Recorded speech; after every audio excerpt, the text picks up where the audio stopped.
第二项，为报纸年看28。1885年，台湾头一份报纸《台湾府城教会报》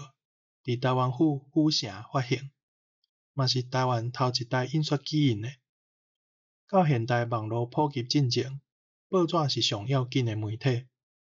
亲像1991年海外台湾人伫美国发行台文通信，到今已经30几档啊，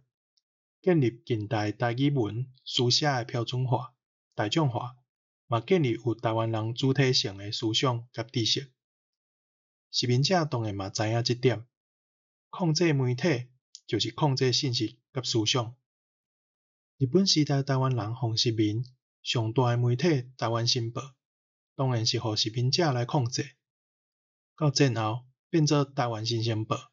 同款是市民者中国政府长官公司的家私，来宣传因的想法，世界共洗脑。所以较早台湾人拢有一句话讲，报纸就爱倒边读。咱若搁看遮个报纸，就知影中华民国官方对228是安怎甲遮个妖兽台抹粉，来拐骗台湾人。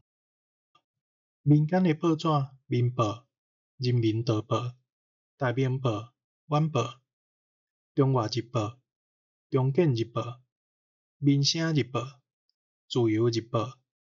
自由晚报、国声报、中台日报、甲兴台日报等等，